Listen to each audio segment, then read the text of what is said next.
Oye, ya empezaron con las clases en el lado nuevo, ¿verdad?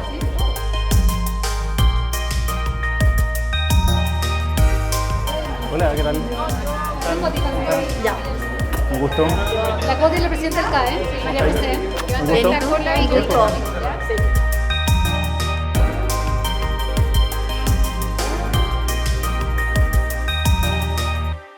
Hoy día tenemos a alguien invitado que para mí no es un invitado, porque para mí es alguien de la casa.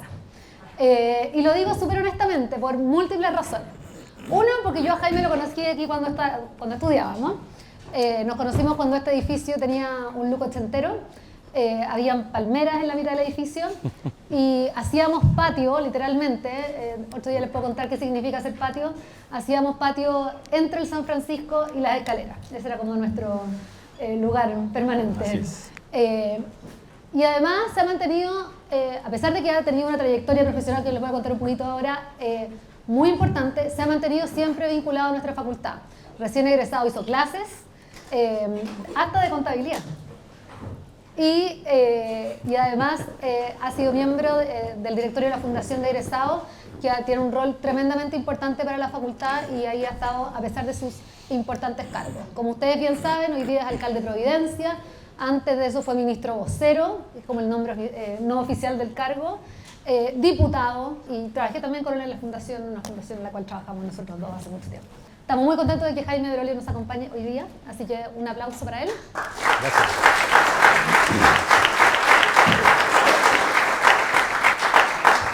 Pero su historia partió como la Coti, como presidente del Centro de Alumnos de Ingeniería Comercial.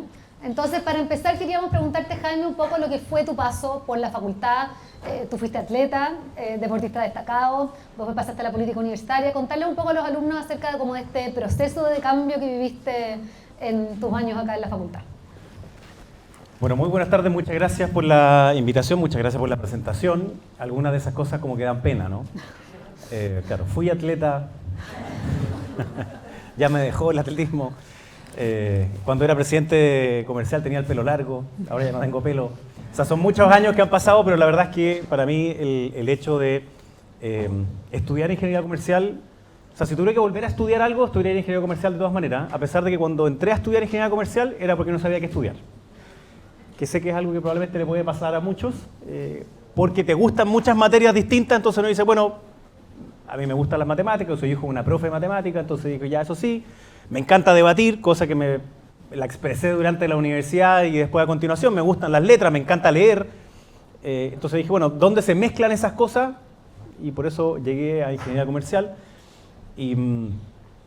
Pero para irme un poquito más atrás, yo la primera vez que tuve como alguna interés en meterme como en lo público fue por una casualidad. Mi familia viene de Concepción.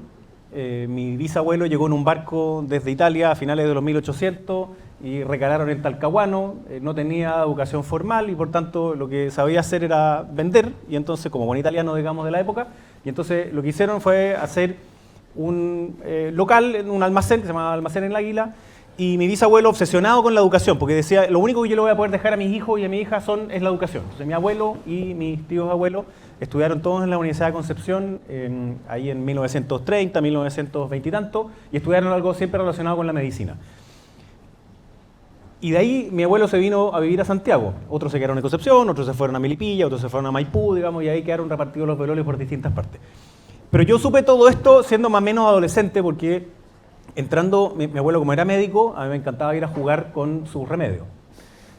Por suerte no me tomé ni uno, porque además se dedicaba como... Era cardiólogo, así que cualquier remedio era como peligroso, digamos. Pero antes, y esto lo pueden buscar, digamos, había un librito que tenía como el índice de todos los remedios, que se llamaba Vademecum. Hoy día, por supuesto, es online, pero antes, hoy día, claro, hoy día es otra cosa, pero en ese momento como que entonces yo revisaba para qué servían cada uno de los remedios y como que jugaba con ellos. Como, insisto, por suerte no me los tomé. Pero en esas pasadas, una de ellas, vi que mi abuelo tenía una placa metálica que decía Senado 1953-1961. Yo tenía 12 años, estaba en 1991, y voy donde mi abuelo, le digo, tata, qué bacán esta placa, le digo, ¿la compraste en el Persa? Entonces mi abuelo me mira y me dice, se enoja. Yo no lo había visto enojado hasta esa época, y me dice, yo fui senador. Le dije, no, eso no es verdad, le dije, el Senado acaba de partir. Me dijo, ¿qué te pasa? Me dice así como, yo fui senador. Le dije, pero tata, mentira, si los senadores recién se eligieron ahora. Claro, porque yo nací el año 80, en dictadura no había Senado, y por tanto el 91, para mí el Senado era una cuestión nueva, era una invención nuestra. Y no, pues era verdad, había sido senador por concepción. Entonces fue la primera vez que dije, mira, me llamó la atención de que mi abuelo médico a la vez había estado metido en política. Entonces dije, y cuéntame de qué se trató esto, y por qué fuiste senador una vez nomás. Entonces me empezó a hablar de cosas que yo no sabía, fue miembro de un partido que ya no existe, el Partido Agrario Laborista. Se dividió el Partido Agrario Laborista y una parte apoyó a Eduardo Frei Montalva, la parte de mi abuelo, y después se dividieron en dos, porque unos apoyaron a Carlos Ibáñez y otros se fueron como a la oposición de Carlos Ibáñez. Entonces eran dos para un lado, dos para el otro, porque eran cuatro, literal. Entonces eran dos de uno, dos de otro, y después se dividieron en otras dos facciones, entonces ya cuando eran 8 facciones y 8 parlamentarios, se acabó el partido. Y mi abuelo decidió retirarse y dedicarse más bien a la medicina. Entonces fue como el primer acercamiento de que uno podía tener una profesión y dedicarse además a lo público y podía ser por un rato y no por siempre. Y te diría que la segunda cosa es que mi mamá es profe y cuando yo era chico él me llevaba al colegio de mis hermanas porque éramos 3, tenía 2 hermanas mayores que estudiaban en el colegio de mi mamá estaba todo el rato ahí y era un colegio solo de mujeres, entonces me dejaban adentro de la biblioteca. Razón por la cual aprendí a leer más temprano que el resto de mis pares y aprendí a leer libros que teóricamente no tenía que leer a mi edad. Digamos. No se imaginen ninguno muy raro, o sea, Sandokan, digamos, o sea, estoy hablando de ese tipo de cosas, así como Edgar Allan Poe, digamos, no eran cosas como muy especiales, pero sí distintas, y historietas, por supuesto, que me encantaban en el momento. Hoy día tengo una colección de barrabases, se la muestro a mis cabros chicos y la encuentran lenta. Y digo, pero bueno, si está lleno de goles, compadre, ¿cómo va a ser lento? Bueno, pero eso es otra pelea. Y la educación fue algo que también siempre me llamó la atención. O sea, cómo uno a partir de lo que pasaba al interior como de un colegio podía generar ciertos efectos. Entonces, soy muy disperso y por tanto necesitaba hacer cosas adicionales a solo estar sentado en clase. Entonces por eso me metí a atletismo, para como descargar mi energía. Y dije, bueno, necesito más cosas todavía. Entonces me metí a centro alumno de mi colegio porque era la mejor forma de capear clase. Y de hacer actividades extraprogramáticas. Y gracias a todas esas cosas es que estudié comercial, seguí practicando atletismo hasta segundo año de universidad. Lamentablemente hay un momento en el cual o te dedicáis al atletismo o te ponías a estudiar. Hoy día hay mayores facilidades, sé que hay varios, de hecho la Ina Montt, que es exalumna de acá, extraordinaria. El viernes lo logramos. Muy bien. Que es atleta, digamos, que de los Panamericanos y que se dedica ya a otro nivel. Pero en mi época era muy complicado, entonces salvo que te estudiaras, o sea, educación física o kinesiología, era muy complicado. Y por tanto lo dejé, y entonces como me sobraba tiempo, dije, bueno, ¿qué otras cosas más puedo hacer? Entonces me empecé a meter nuevamente en la vida política universitaria. Y algo recordaba ya recién la Vicky, porque fue a un exalumno de esta facultad que fue el primero que se me acercó con un volante, así como para decirme, oye... ¿El mismo que estoy pensando yo? Sí, Alejandro Rau. Sí. Se me acerca acá afuera y me dice así como, oye, yo soy el consejero superior, no tenía idea de lo que eso era, y me dice, y me gustaría invitarte a que participes de las actividades nuestras con la FEUC. Y tenía una ventaja, que cuando uno recibía un papel como ese, podía decirle, sí, dale, llámame. Y llámame era una ilusión, porque no había teléfonos celulares. Yo sé que es difícil de imaginar esto, pero el año que yo entré a la universidad, el año 99, no habían celulares. Habían solo teléfonos, habían celulares, pero no los tenían los alumnos.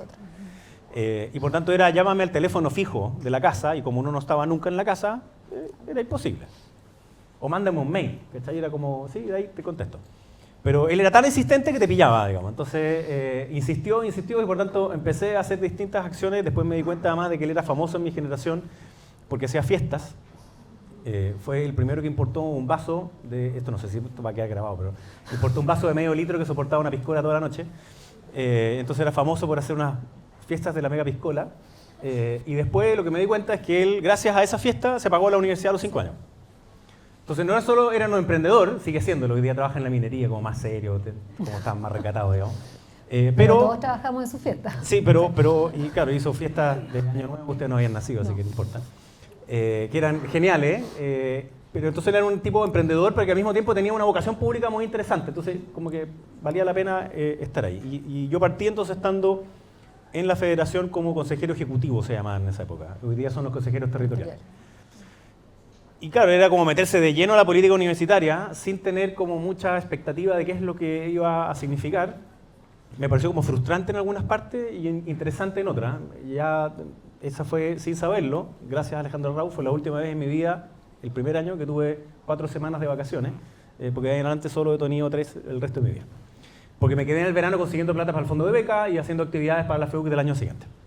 Y salió presidente de la FEUC. Y después de eso decidí que quería además ser presidente de comercial. Entonces yo fui presidente el 2002. Ninguno había nacido todavía, ¿no? No. Bueno, bueno, sí, claro, bueno. Que llegué a novata, digamos. Votaste por Jaime. Sí. Y entonces el 2002 fue genial. Fue una tremenda experiencia. Lo primero que hicimos fue juntarnos con otros centros de alumnos de otras facultades de acá.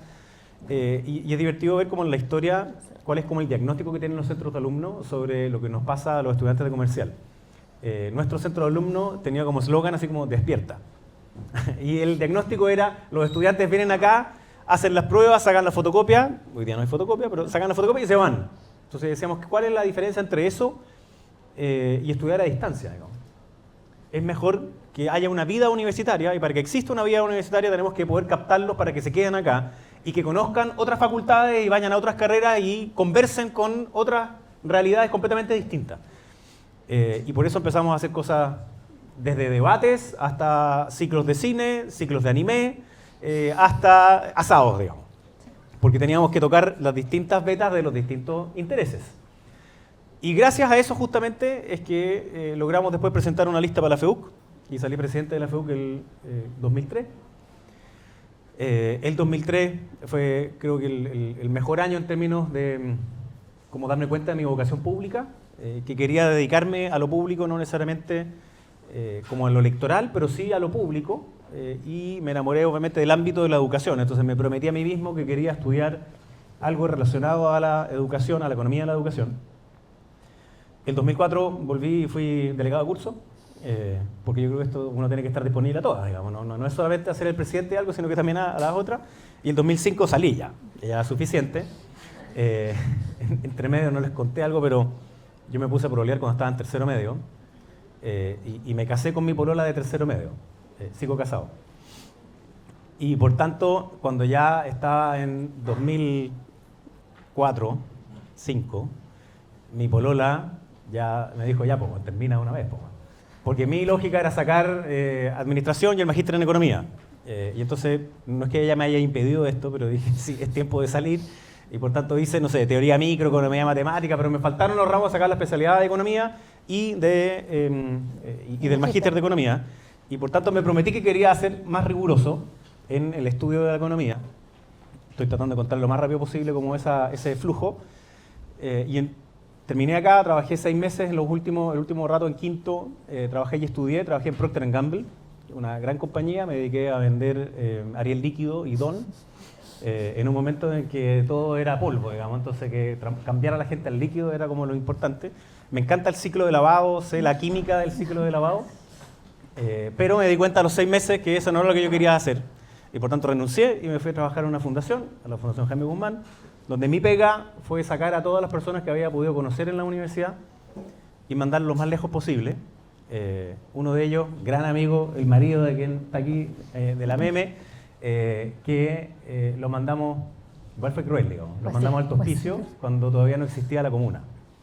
Alto Hospicio era la toma más grande de Chile, arriba de Iquique, la comuna recién se había creado y Cristóbal, su marido, un emprendedor también nato, muy bueno para la finanza, y le dijimos, oye, ¿te gustaría ir a ayudar a hacer una ciudad? Y miró con cara de como, esto no es Monopoly, ¿no? Pero era literalmente hacer una ciudad y se fue entonces a vivir a Alto Hospicio. Y le tocó hacer desde la licitación de la basura, construir colegios, construir canchas de baby, iluminar, sacar basurales. Entonces, a eso me dediqué durante un año, hasta que se me agotó mi grupo de personas que conocía, no solo de la Universidad Católica, sino que también de otras universidades, gracias justamente al atletismo y gracias a la Federación de Estudiantes y lo que había hecho, conocí gente de todo Chile. Y mientras mejor me caían, más lejos lo mandaba. Digamos. O sea, uno se fue a Putre, otro se fue a Coyhaique, a Lago Verde, a todos los distintos lugares, como profesionales que trabajaron por lo menos durante 2 años en los municipios. Y de ahí también me enamoré de parte de los municipios. Entonces, obviamente que eso va a recordar a la razón por la cual estoy hoy día acá como alcalde. Después de ese periodo yo decidí mandarme a mí mismo a un lugar, entre medio me casé, y tenía 3 opciones. Uno era trabajar en Puente Alto, en educación.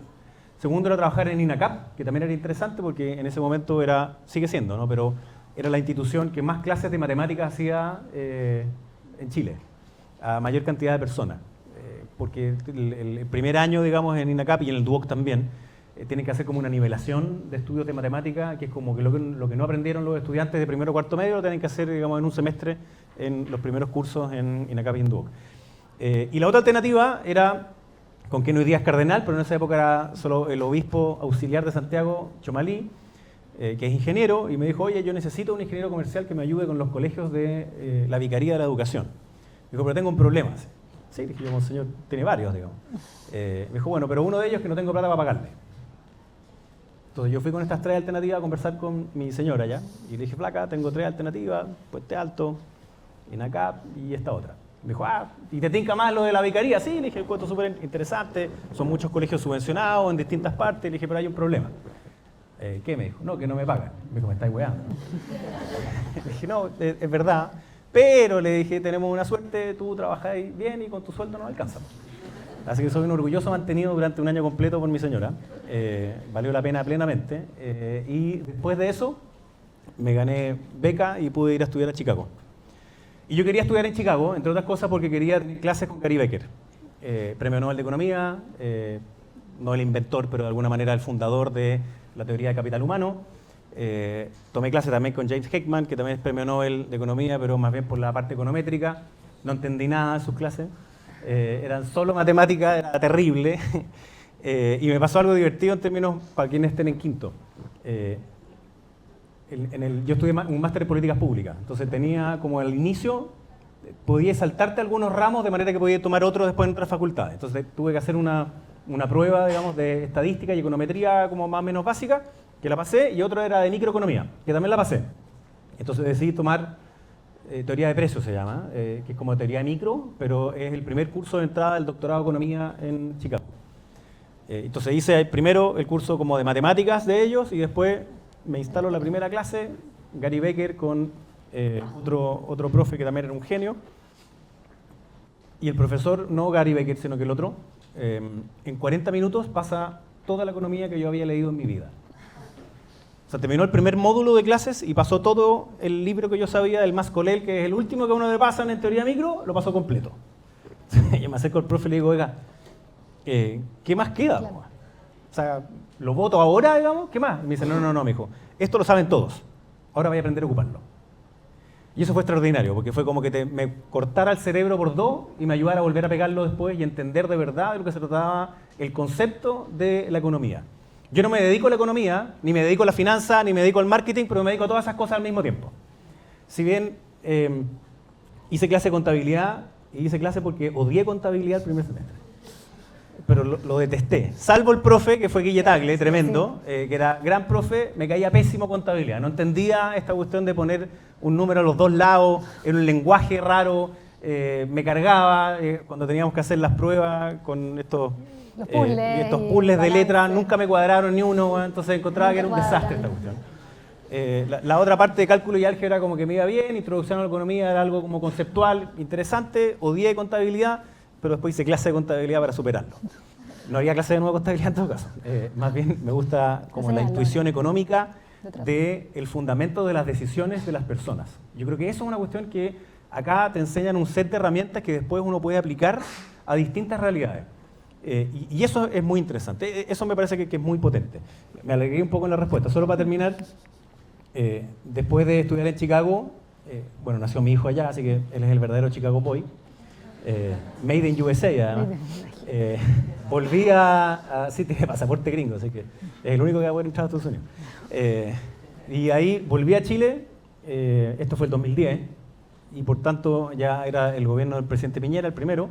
Yo no entré al gobierno, sino que me dediqué, así como antes me había dedicado a sacar amigos de sus pegas para mandarlos lo más lejos posible, acá era reclutarlos de vuelta para que trabajaran en el gobierno. Hicimos una red de por lo menos unos 150 profesionales, también a lo largo de todo Chile, trabajando en distintos ministerios, que habían tenido muchos de ellos esta experiencia municipal y por tanto conocían del mundo público.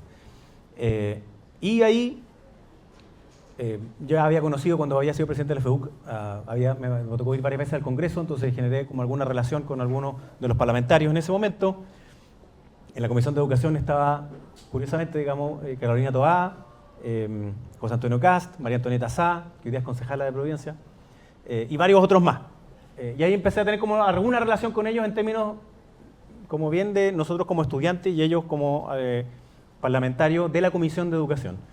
Entonces, cuando volví de Chicago, José Antonio Cast me pidió que pensara si lo reemplazaba como diputado por su distrito, San Bernardo. Y me dijo, bueno, pero si te venís para acá, o sea, si quieres, tenés que venirte a vivir acá. Así que mi destino fue cambiar Chicago, Buin. Viví como 8 meses entre medio en Santiago, pero después nos fuimos a Buin. Viví 12 años en Buin, fue extraordinario. Me encantó, pero obviamente que era particular. Y gracias a que hice esa pega, es que salí diputado la primera vez por San Bernardo, Buin Paine y Calera Tango, que era el distrito de la provincia del Maipo. Después salí reelecto, agrandaron los distritos, ¿no? Y metieron también la provincia de Melipilla y la provincia de Talagante. Entonces son todos como las comunas rurales de la región metropolitana y San Bernardo, que es como una ciudad en sí misma que tiene rural, urbano y etcétera. Y eso me ayudó no solo conceptualmente a ver como la realidad de estas distintas comunas y cómo uno podía hacer política pública, sino que además a debatir. Me tocó justo entrar cuando entró esta bancada estudiantil, en donde estaba Camila Vallejo, Giorgio Jackson, Gabriel Boric,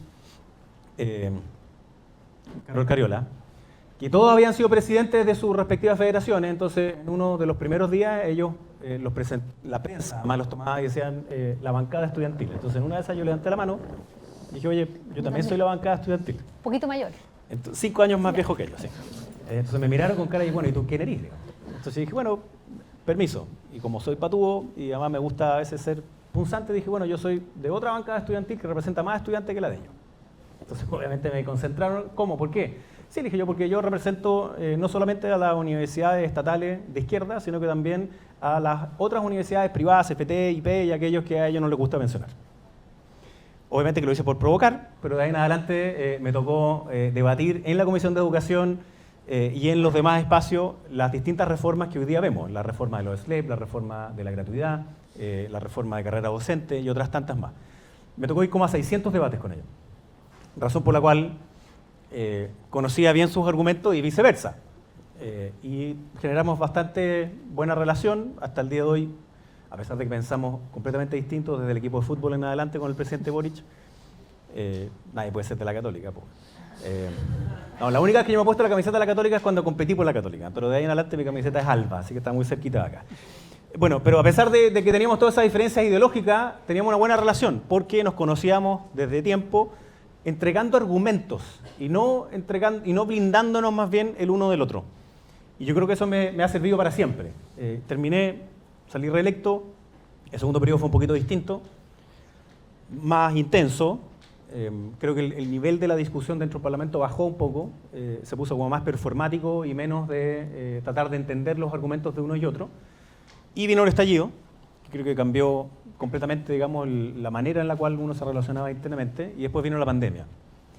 Entonces, cuando el presidente Piñera me invitó a ser ministro vocero de gobierno, tenía 9% de aprobación. No era como muy, así como, vamos a la popularidad, digamos. Sin embargo, me atrajo mucho porque ya estaba hasta acá, digamos, del Congreso, porque lo que me gustaba era interpelar a otros. Y aquí no estaba ocurriendo eso. Y le dije que sí, además estábamos en la mitad de la pandemia, que había un desafío súper grande de volver a generar puentes de conversación, de colaboración, y con la dificultad que tenía el tratar de transmitir cosas durante la pandemia. Fue espectacular, pero fueron 1 año, 8 meses y 20 días muy intensos. Y después de eso dije, bueno, voy a pegarme un descanso. Me fui a trabajar a otra universidad, porque fundamos el Instituto de Políticas Públicas, hice clases de economía primer año, me encanta eso. Y tenía más o menos pensado dedicarme 4 años a armar otra cosa. A mí me gusta emprender, tengo una señora emprendedora de una pastelería, no es porque esté casado con un pastel, pero tiene una pastelería extraordinaria, atiende la casa, tiene tienda y es bacán. Pastelería Tuca, K, pueden buscarla. Búsquenla, es muy buena. Y entonces obviamente que también me gusta ese ámbito, lo encuentro súper interesante, Y una cosa que me quedó clavada en conversar tantas veces con el presidente Piñera, él me decía que cuando uno está en lo público, el tiempo no le pertenece a uno, sino que le pertenece a las personas. Y por tanto tiene que haber un sentido de urgencia como impreso permanentemente. Lo cual no significa, y por tanto no había tiempo para hacer las cosas mal, lo cual no significa que siempre salgan bien. Obviamente uno comete muchísimos errores y puede tener errores de diagnóstico, de diseño y de implementación. Y estábamos en eso, yo seguí trabajando con el presidente Piñera después de que él había terminado de ser presidente, almorcé con él durante todo el año siguiente. Y un día se me acerca Evelyn Matei, que entiendo que viene a la próxima 2 sesión, semanas más. y me dice, oye Jaime, ¿has pensado en ser alcalde? Yo le dije, sí, lo pensé, no. Me dijo, no, pero de Providencia. Ah, bueno, le dije, eso es otra cosa. Y evidentemente es otra cosa porque, y bueno, después les voy a hablar de Providencia, pero me dije, ya, déjame pensarlo, ¿cuánto tiempo tengo? Me dijo, no, 5 días. Ok, le dije, ya, voy a pensarlo. Conversé con mi señora, me dijo, bueno, acabas de salir después de 8 años de todo esto, digamos, y ahora que recién como que te volvimos a ver, me decís que ahora vas a volver a ser alcalde. Y dije, sí. Porque obviamente que hay ciertas cosas que a uno lo arrastran, pero no, yo también, para serle franco, tenía cierta duda, a pesar de que era muy atractivo la oferta de Providencia, y ocurrió que muere el presidente Piñera. Y ahí hay otra reflexión adicional, que es que uno no tiene la vida en sus manos. Y por tanto, como uno no la tiene en sus manos, a pesar de que uno pudiese pensar que el presidente Piñera la tenía en sus manos, ¿no? Porque cómo no, pero no es así, po. Se murió igual. Y por tanto, para mí la reflexión fue, no tenemos tiempo que perder. Y yo quiero hacer aquello que es lo que más me sienta bien y creo que para lo que tengo habilidades, y vamos. Así que lo hablé con mis cabros, con mi señora, por supuesto, y dije, vamos, y fuimos con todo. La campaña de Providencia fue preciosa, entre otras cosas porque una gran ventaja que tiene el estar en una comuna versus el parlamento o el país es que lo cotidiano te acerca. O sea, a la persona que vive en Providencia le da lo mismo si el alcalde es de izquierda a derecha, quiere que la calle esté limpia, que esté iluminada, que sea segura, que pueda ir al parque, a la plaza, que pueda pasear a su mascota. Necesita cosas que te acercan cotidianamente y te derriban ciertas barreras ideológicas. Y eso me gusta, porque además lo otro, me encanta debatir, pero también me gusta hacer. Y entonces después del debatir hay que tratar de decir, bueno, ¿y cómo lo hacemos entonces finalmente?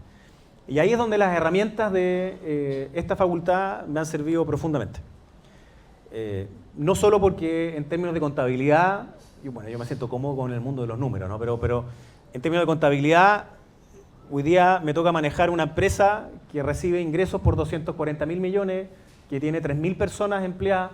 Tengo todos los estatutos que se les ocurra en materia laboral, o sea, tengo estatuto de los profes, estatuto de la salud, estatuto administrativo para los funcionarios de la municipalidad y también código del trabajo, porque tengo otras cosas raras, me toca administrar salud, educación, cultura, deporte, calles, veredas, parques, plazas, cómo se plantan los árboles, qué es lo que hacemos con los cables. Hoy día en la mañana, todos los días son distintos y eso es realmente extraordinario, sobre todo para un disperso como yo, así que si son de ese club, se los recomiendo. Hoy día en la mañana me tocó partir con el barrio Italia de Ñuñoa a Providencia, ver cómo hacemos la imagen distintiva y la identidad de marca y hablar cómo generamos más tráfico de personas que vayan allá y que consuman durante el día completo, no solamente comida, sino que también cultura y la identidad propia de este barrio mixto. Después de eso me toca ir al Liceo Lastarria, donde lamentablemente 3 delincuentes incendian dentro del colegio y por tanto ponen en riesgo a toda la comunidad educativa. Les decía que apenas llegué, que todavía tengo olor a humo en la chaqueta. Y me tocó entonces enfrentar a toda la prensa y a la comunidad del colegio, que estaban, por supuesto, con mucho temor. Después me tocó tener que ir al Consejo Municipal a hablar sobre una modificación presupuestaria, porque tuvimos 22 personas que jubilaron y nosotros teníamos presupuestado solo 14, y por tanto había que hacer un consejo extraordinario para explicarle esto a los concejales. Y entre medio me tocó hablar además con la gerenta del GAM, que es extraordinaria, Alejandra Martí, porque la manera en la cual estamos más seguros no es cuando nos vamos más temprano a la casa, ponemos más cámara o ponemos más seguridad, eso hay que hacerlo, pero es cuando podemos ocupar los espacios públicos. Y los espacios públicos se llenan con cultura, con arte, con música, con deporte, con familia. Y por tanto, esa tarea es clave, yo quiero recuperar enteramente Bustamante, Bellavista y por tanto el eje Alameda me es fundamental. La manera en que le va bien a Providencia es cuando a Santiago le va bien, cuando a Recoleta le va bien, cuando a Ñuñoa le va bien. Y entonces fue otro entremedio y ahora estoy acá con ustedes. Y después me toca ver otras materias más. Así que el día de un alcalde es muy intenso, pero vale la pena todo el rato. Y ingeniería comercial me ha servido para poder contestar cada una de las cosas que les acabo de contar hasta el día de hoy. Bueno, yo quería preguntarte, tuviste una trayectoria universitaria tremenda, preguntarte como por los alumnos que están acá, a mí también me intriga mucho, ¿qué era eso, ese clic que te hizo al principio de empezar a ir a las actividades del movimiento gremial, después a meterte al centro de alumnos, a la federación, como, ¿qué era eso que te hacía volver cada vez a entregarte tu tiempo 100% al resto, de quizás tener que resolver problemas del resto? ¿Qué era eso que te llenaba tanto, por lo menos en tu época universitaria? Que yo creo que puede ser distinto a lo que te llena hoy. ¿Y cómo eso aportaba a tu experiencia universitaria? ¿Cómo cambió tu paso por la universidad? Porque yo creo que hay muchos que están con la duda, ¿lo hago o no lo hago? ¿Me quedo estudiando o voy a la charla o voy a la actividad? Entonces, ¿qué era eso que te llenaba tanto? No sé. Yo creo que era la búsqueda. Era como esta curiosidad de ver distintas cosas. O sea, en eso siempre, quizás como parte de la dispersión, ¿no? Como de tener muchos intereses distintos y entonces querer saber más del otro o de esa cosa. Entonces, yo tomé ramos en psicología, en letra, y por supuesto que además los tomé después de ser presidente de la FEUC, entonces no era muy bien recibido en algunos de esos lugares. Pero no me importaba, igual me entretenía y era como este interés genuino por tratar de ver la aplicación práctica de algunas de las cosas que estábamos viendo acá. Entonces, quizás una de las cosas que más me llamó, sobre todo el primer año, es cuando empezamos a hacer capacitación a microempresarios. Y lo hicimos era con el centro de alumnos y había un par de microempresarios que trabajaban acá cerca, en alguna feria Macul y otro en San Joaquín. Y me acuerdo patente porque además tenía un problema como muy práctico y nosotros estábamos justo en contabilidad 2. Ya no existe. ¿Ya no existe? No. Bueno, contabilidad de Bueno. costos se llama. En donde uno calculaba como los costos directos y los costos indirectos y costos generales, ¿no? Entonces, para ver cómo se lo atribuía ya a un producto. Entonces, esta era primero una señora que vendía completo, pero no consideraba el precio del cartón y la servilleta, y resulta que por el precio del cartón y la servilleta, y sin poner su costo alternativo, para saber cuánto ella hubiese ganado si es que en vez de vender completo hubiese trabajado tiempo completo, perdía plata, perdía 30 pesos por completo, y no se había dado cuenta. Entonces le hicimos como método de pricing y de marketing. Después hay otro señor que vendía churros y los rellenaba con demasiado manjar. Sorry para aquellos que les gusta con mucho. Entonces hicimos como era como, no sé si han visto cómo se rellenan los churros, ¿no? Es como una máquina en donde tiene como una palanca, digamos, pero esa palanca se puede medir en cuánto baja la báscula, digamos. Eso hicimos, o sea, le pusimos un tope, para que no tuviera tanto manjar y no perdiera plata. Y le hicimos unos volantes. Entonces, eso era como, oye, ¿sabéis que parece que sirve contabilidad? No era solamente esta cuestión doble, rara, digamos, y que después me voy a aprender a leer los balances, sino que servía para una cuestión práctica. Y eso me gustó, que desde, y entiendo que las nuevas modificaciones que ha tenido permanentemente la malla curricular van en esa lógica. Y estos desafíos que hacen nada más apenas entran es eso. Podemos hablar del mundo de los datos, digamos, y la inteligencia artificial, que yo creo que es un tema que hay que tocar de todas maneras. Entonces lo que me animó fue ir a conocer distintas experiencias. Y déjame contarles otra. Esto sin nombre para no identificar a nadie, pero estando en comercial, o sea, donde estaba el centro de alumnos, un día se acercó un muchacho de pelo largo, vestido de negro completo, chaqueta de cuero hasta los tobillos. Yo pensé que me iba a pegar, pero no. Después supe que era otaku y que lo que venía a pedirme era que lo ayudáramos a hacer un ciclo de anime. Entonces dije, ¿y qué necesitáis del ciclo de anime? Me dijo, no, puta, yo ya tengo la sala, tengo el proyector. Y me dice, pero el problema que tenemos es que a veces no nos prestan la sala porque hay ayudantía y llegan nuestros muchachos y muchachas a verlo y no hay. Entonces dije, ¿a quién necesitáis primero? Fotocopia. Bien. Entonces le dimos una bonificación para que pudiera pegar sus cartelitos de los distintos animes que, no me pregunten cuáles eran, pero eran distintos animes. Y después nos dimos cuenta que el auditorio nuestro, porque él hacía su ciclo de anime los viernes en la tarde, viernes en la tarde en comercial no había nadie, entonces dije, bueno, obviamente que está desocupado el lugar, hagámoslo. Y se lo pasamos. Y me invitó al cierre. Y yo no sabía que el cierre era cosplay. Entonces, cuando llegué el viernes del cierre, vi a todos los monitos animados que yo conocía, digamos, ahí, y dije, bueno, está muy bien que tengan un espacio. Y cuando fui candidato a la FEUC, después tuve un grupo de anime haciendo campaña por mí. Fue extraordinario porque llamaba la atención en todas partes. ¿Por qué les menciono eso? Porque a veces uno piensa que es solo una cosa la que va a animar a las personas. Obviamente yo tengo una ideología, pero si solamente me concentro en una especie como de mandamientos ideológicos, dejáis mucha gente afuera. Entonces tiene que ser a través de otras vías distintas. Y en esas otras vías habían personas que lo que querían era una cuestión más bien deportiva, otros querían una cuestión legítimamente religiosa, y yo no podía abarcarlas todas, ¿no? Pero sí era tratar de darle espacio a las distintas agrupaciones, a los distintos intereses, y que después de eso motivaran a otras personas más. Si en la práctica lo que queríamos es que todos sintieran que podían ser parte de lo que era esta vida universitaria y que era mejor acá, y conocer a los distintos era mucho más interesante que conocer a los iguales. Así que eso también es parte de lo que me animó, digamos, a seguir en la federación, en el centro de alumnos y en involucrarme en distintas actividades. Vamos a abrir las preguntas del público, pero antes de eso yo quiero llevar a Jaime de vuelta de nuevo a su época universitaria. Porque yo creo que es súper importante que ustedes como que tengan, o sea, ustedes lo ven hoy día como el alcalde, sale en la tele, lo siguen en redes sociales. Pero yo me acuerdo, hace ya algunos años, pocos, no tanto, en una reunión, por ejemplo, de SUCAE, cuando estábamos organizando la Semana San Francisco, que no se llamaba Semana San Francisco en esa época, salió esta primera idea de la que hoy día ustedes conocen tradicionalmente como la gala, que finalmente no se hizo en el 2002, pero se hizo en el 2003 en el Centro de Alumnos de Cristóbal. Y cosas que se hicieron que hoy día para ustedes son como súper normales y tradicionales. Se revivió la obra en el 2002. Después de que durante un periodo nos unimos, por así decirlo, al esfuerzo de Un Techo para Chile y las 2.000 mediados para el 2000. Otra cosa que yo creo que yo cada vez que la cuento como que no la pueden creer, lo que significó Jóvenes Sin Fronteras, la ida a Putre y la ida a Coyhaique. No sé si les querés contar un poco lo que significó eso, porque yo encuentro que eso hasta el día de hoy genera sensación y me encantaría que lo volvieran a hacer.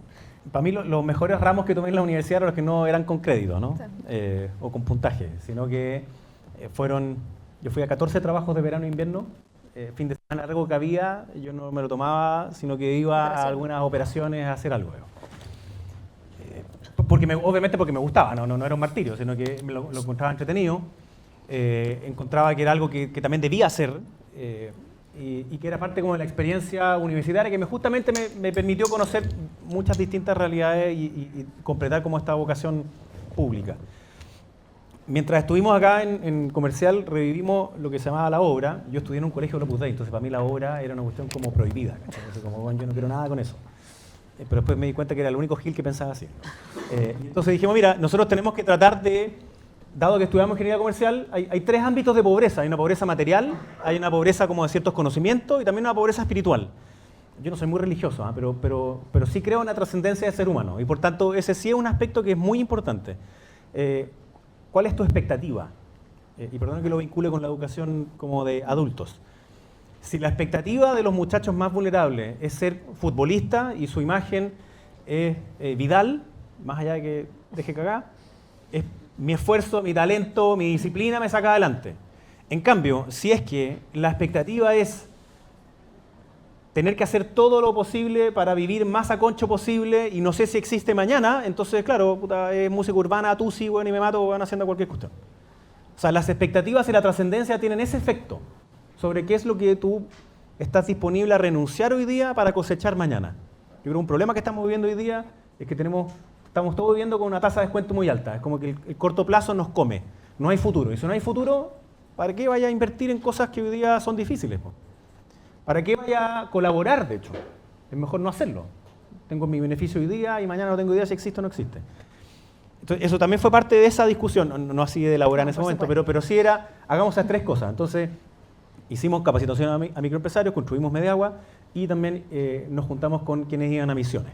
Y lo hicimos en conjunto. Yo creo que fue una súper buena experiencia porque además derribaba ciertos mitos, algunos no eran tan mitos, pero algunos eran mitos porque la gente de misiones decía, los que van a trabajo van a puro chupar, los que iban a trabajo decían, los de misiones van a puro rezar.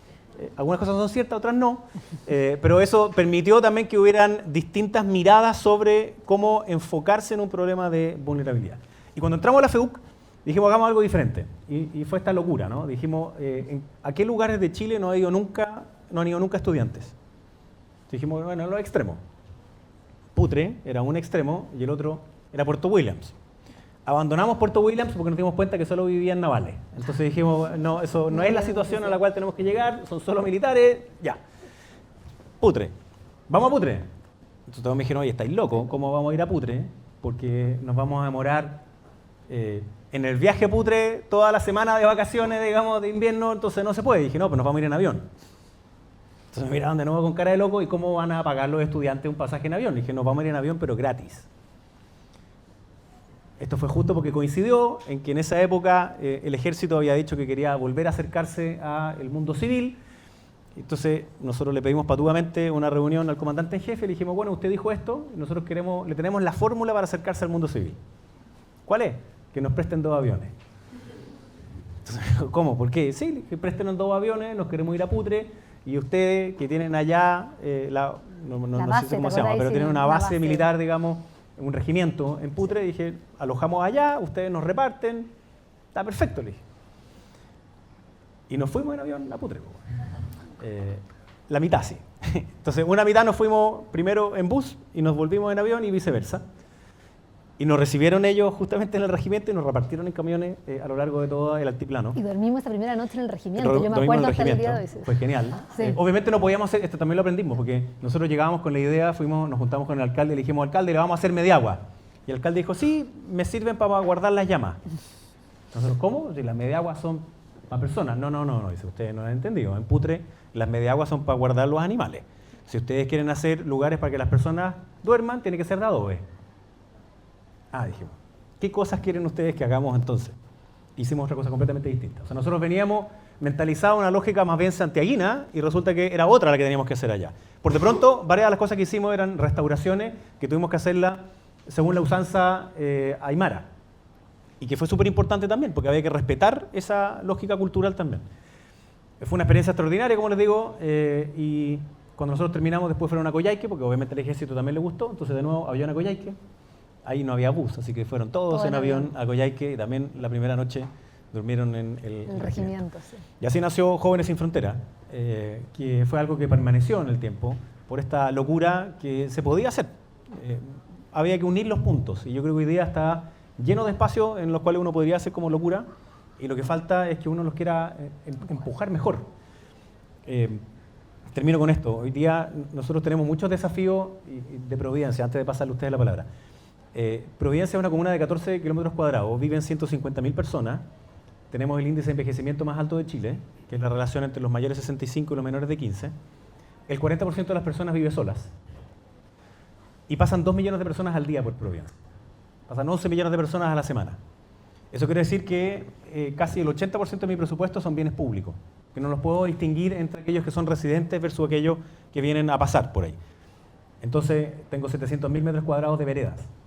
Obviamente la probabilidad de que haya una baldosa suelta es altísima y eso puede significar que se caiga una persona. Entonces tengo que tener contratos de mantención de vereda enormes porque no es para 150.000, es para 2 millones.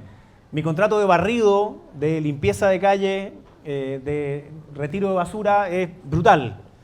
En seguridad invierto también una brutalidad. En educación también. Y el 93% de los alumnos que van a Providencia, en la media, no viven en Providencia. Son de todas las comunas de la región metropolitana. En salud tengo como un 30% que trabaja en Providencia, pero no viven en Providencia. Entonces es un desafío de administración que es súper intenso porque tengo costos al alza, porque todo lo que le acabo de decir son muy intensivos en personas y mis ingresos no van a la misma velocidad. Si no han sacado la patente del auto, paguenla en Providencia. Por si fuera poco, además, yo tengo una tasa de impuesto que no tienen otros municipios. Todos los municipios contribuimos al Fondo Común Municipal. Pero Providencia, por una ley muy antigua, tiene una tasa de impuesto de 65% de sus ingresos. Yo solo me quedo con 1/3 de lo que recaudo en mis patentes comerciales, en los patentes de los autos, en las contribuciones de bienes raíces. Entonces, yo les dije, es una empresa de 240.000 millones, pero tengo que poner 80.000 millones, tengo que hacer un cheque por 80.000 para el Fondo Común Municipal, sin contar con otros 60.000 que no veo ni siquiera que entran porque son de contribuciones de bienes raíces que las cobra el Servicio de Impuesto Interno, no me entran. Pero igual los genero. O sea, yo le pongo 150.000 millones de pesos al Fondo Común Municipal. Que me parece bien, lo que sí es que quiero que nosotros podamos medir a la población flotante, porque la población flotante me genera costos extras. Y el problema es que la población flotante solo la medía el Cernatur. Y la mía es Senatur porque está pensado más bien en comunas costeras, en donde van personas, obviamente, a hacer turismo. Pero tenemos una ventaja, que todos ustedes tienen un celular en sus bolsillos, y esto es gracias a una compañía con la cual vamos a firmar el contrato en algunos días más. Ellos hicieron una matriz origen-destino, que está anonimizada, es decir, te la entregan 6 meses después, con lo cual yo voy a saber exactamente cuántas personas hay en cada hora, en cada uno de los barrios de Providencia, de dónde vienen, como es como un...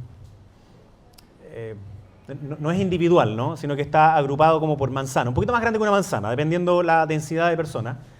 La compañía es Entel, entonces ellos tienen el 40% del mercado, por tanto tienen que hacer un factor de expansión de manera que sea el 100%. Esto, como es fácil, cuando haces una encuesta, o si tú quieres saber cuán salada está una sopa, no necesitas tomártela completa, sino que revuelves y sacas una cucharada. Es que exactamente lo mismo. No necesitamos saber toda la gente, sino que me basta saber con un 40% que se distribuya razonablemente, no sistemáticamente igual, para que fueran representativos de las personas que van a la comuna.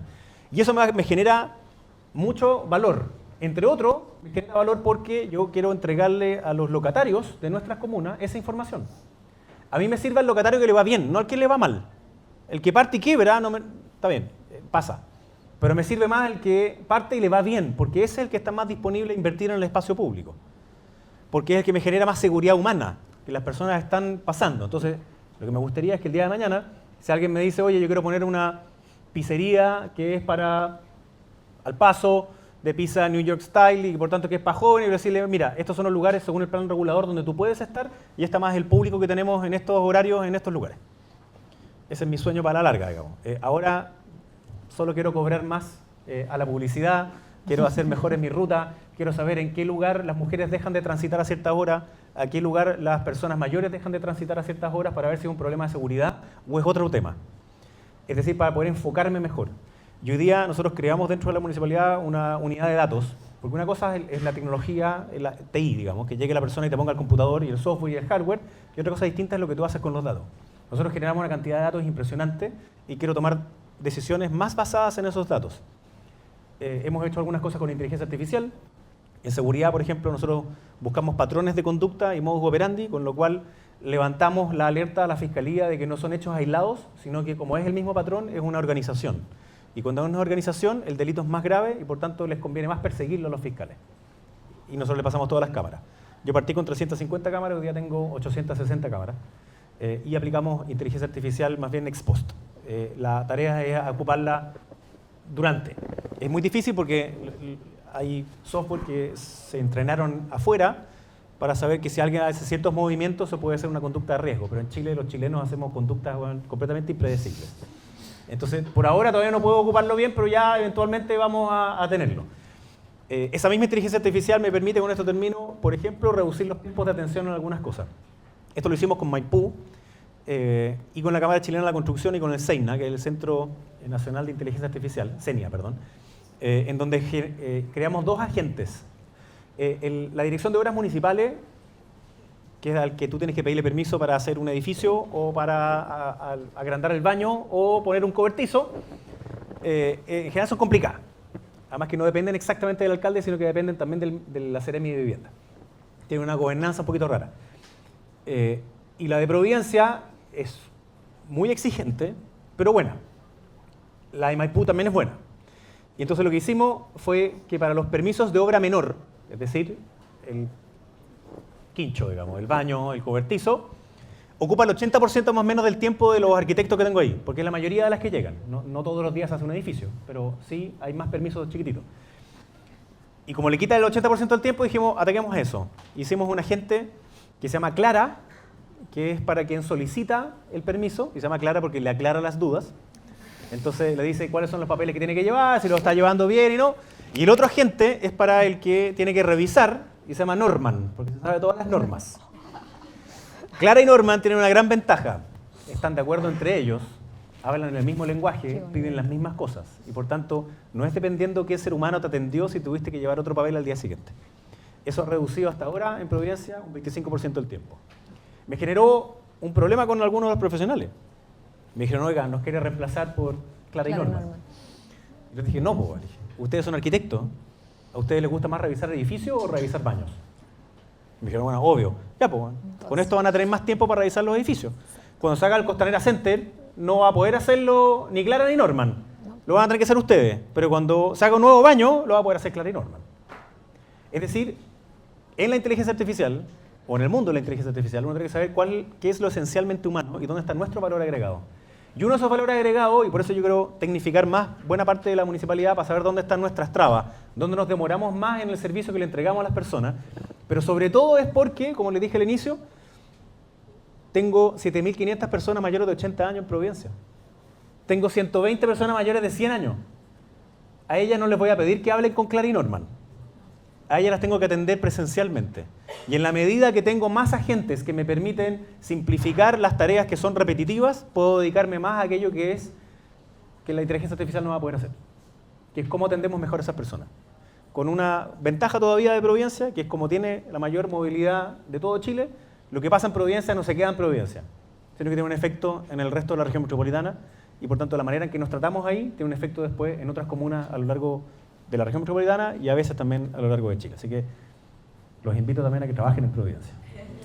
Ya saben, ya saben. Ya, preguntas. Levanten la mano, me dicen su nombre, curso y no tenemos mucho tiempo, pero ya, partamos. Arriba, fuerte, con ganas. Sí, ahí. Soy Gonzalo, de cuarto año, y en el tema, me interesa el tema cuando hiciste el magíster de políticas públicas, ¿qué herramientas hasta el día de hoy ves que puedes aplicar en tu vida diaria? Y además, ¿qué desafíos de políticas públicas ves actualmente en el municipio como también a nivel del país? ¿Juntamos alguna? ¿Otra más? Pidamos 2 o 3 preguntas y después... Allá. Hola, Juan Ignacio de Medalla. Tengo una pregunta porque usted, alcalde, nos decía que es muy activo en participar en voluntariados, trabajos, misiones, y muchas veces algo que se le reclama a ese tipo de personas, me incluyo, dicen que eso se queda ahí. Básicamente podría ser turismo social, pero creo que usted logró hacer una transición muy buena a que no se quedara ahí y un trabajo de servicio social muy importante. Entonces, ¿qué consejos podría darnos para la gente que a futuro le interesa un poco llevar todo eso que aprendieron a la vida real? ¿Quién más? Una tercera y con eso. ¿Alguien más? ¿Alguien más? Ya, pues. Chiquillo, acá. Hola, acá Cristóbal de Medalla. Tenía una pregunta sobre muchas de las cosas que usted hizo requieren harto capital humano y harto tipo de personas. ¿Cómo llegó a ese tipo de personas? ¿Lo encontró de casualidad o tenía una especie de estrategia para ver, ya, esta persona me puede servir para un proyecto importante? Eso. Ya, súper. A ver, en el máster en políticas públicas mi especialidad fue en evaluación de proyectos. Ustedes tienen acá el JPAL, que es extraordinario. Me encantaría que todas las cosas que uno hiciera fuera tipo JPAL. El problema es que requiere tiempo y plata, ¿no? Entonces, pero tú puedes hacer algunas otras cosas con menos sofisticación econométrica. Entonces, por ejemplo, uno puede hacer unas diferencias en diferencias.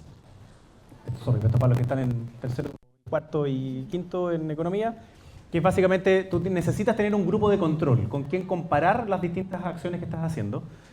Y no solamente hacerlas y ver antes y después, porque ahí no puedes sacar muchas conclusiones. Entonces, hacer un grupo de control y implementar en el grupo de tratamiento y después ver de nuevo qué pasó con el grupo de control y qué pasó con el grupo de tratamiento, no es tan complicado.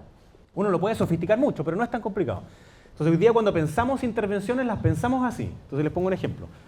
En Providencia tenemos 53.000 árboles y los declaramos patrimonio. La manera en la cual se riegan los árboles hoy día es distinto que en el pasado, porque hoy día tenemos más riego por goteo. En las plazas prácticamente todas ya las tengo con riego automatizado y tengo ciertos sensores que me indican cuántos metros cúbicos estamos entregando para saber cuánto pasto y otro. Hemos crecido mucho en jardines sustentables, que tienen además ciertos beneficios ecosistémicos. Tenemos hoy día más abejas, ocupamos menos insecticidas y además cuando tú tienes un bonito jardín, la gente no lo rompe. En cambio, cuando tú tienes algo feo, eso no solo afea, obvio, sino que además te genera incivilidades alrededor. O sea, la teoría de las ventanas rotas en la municipalidad funciona todos los días. Es decir, cuando hay un espacio que está deteriorado, eso te llama a que después vayan muchachos a hacer pipí, y después otros que se pongan a fumar marihuana, y después lo rayan, y después hay eventuales delitos, y de ahí. Entonces, es al revés, ¿no? Cómo uno mejora esos espacios. Pero tenés que ir probando. No es obvio cuál es la mejor forma. Entonces, tratamos de hacer lo más científico posible que se pueda. Y en uno de esos es a través de los árboles. Nos dimos cuenta de que si nosotros removemos 1 metro por 1 metro por 0,8, removemos la tierra alrededor de la taza donde se planta el árbol crece mucho más rápido. Un problema que existe con el arbolado urbano es que la tierra está muy compacta y por tanto las raíces iniciales no son capaces de adquirir los suficientes nutrientes, entonces crece muy lento o se rompe. Entonces son cosas que he aprendido ahora, no creáis que las sabía desde antes. Lo que pasa es que como me gusta aprender y pongo atención en esas cosas, las he aprendido. Entonces ahí hicimos un modelo. O sea, por un lado plantamos uno de una manera y otro los plantamos de otra manera y fuimos midiendo. O sea, hicimos un diferencia en diferencia. Entonces, en el máster de políticas públicas me ayudó a encontrar mejores herramientas, ser más riguroso, pero te diría que también había una cuestión general, que esto que dije al inicio, ¿no? Como que te cortaba el cerebro por la mitad y te lo volvía a pegar. Una de las cosas que me tocó hacer ahí, además era gente de todas las partes distintas del mundo, para quienes puedan en el futuro ir a estudiar afuera, que es una gran oportunidad.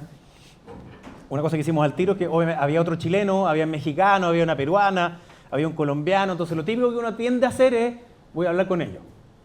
Entonces dijimos, no, si hacemos eso, primero no vamos a hablar inglés bien, entonces hagámoslo distinto y metimos a un italiano, metimos una libanesa, metimos una de India, entonces estábamos obligados a hablar siempre en inglés y además culturalmente era súper distinto y súper enriquecedor.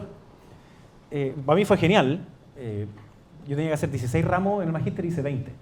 Entonces, la modelación y la evaluación es clave y por último, algo que es propio de los municipios. Los municipios somos los primeros en recibir las demandas de las personas, pero a la vez somos la última milla de la política pública. Y hoy día un gran problema que creo que tiene mucha política pública que se diseña en el Congreso es que no se ve la última milla. Ejemplo chico, los municipios, hay una ley que se llama Ley Cati, que es la ley para sacarle parte a los autos que se pasan a luces rojas o exceso de velocidad. Es automatizado. Todas esas partes le llegan al juzgado de policía local de la comuna en donde ocurrió la infracción. A mí me sirve que haya menos velocidad y que no se pasen las luces rojas. Pero me cuesta más o menos 1.500 pesos notificar a cada persona vía carta certificada, sin contar los otros costos que tengo que asumir de las personas que se dedican a esto. O sea, me cuesta como 3,5 lucas cada parte. El 100% de la recaudación se va al gobierno central y no al municipio. O sea, me conviene tener las cámaras apagadas. Pues. No las tengo apagadas porque me conviene igual que no haya alta velocidad ni se pasen las luces rojas. Pero hay un problema de última milla. En algo, entre comillas, sencillo, pero así está multiplicado por 100.000. Entonces, por suerte, la experiencia del Parlamento y después del gobierno te da esa mirada, ¿no? De que una cosa es hacerla a nivel legal, otra cosa después es a nivel nacional y otra muy distinta es cuando ya es a nivel local. Y mezclo las últimas dos. Si uno lo mirara solamente de la perspectiva como de lo que tú fuiste a construir, claro, es mejor que tú la plata que recaudaste se la pasé a maestros del lugar y que ellos construyan las mediaguas porque la van a hacer mejor que tú. Entonces, ese no puede ser el valor, tiene que ser otra cosa distinta y tiene que ser más perdurable. En el caso nuestro, la lógica era que la experiencia que iban a vivir cada una de las personas que estaban ahí, además de hacer un bien en sí mismo, iba a ellos mismos cambiarlos para después. Y gracias a la experiencia que tuvimos en el centro alumno, en la FEUC, varios dedicamos nuestra vida completa a lo público.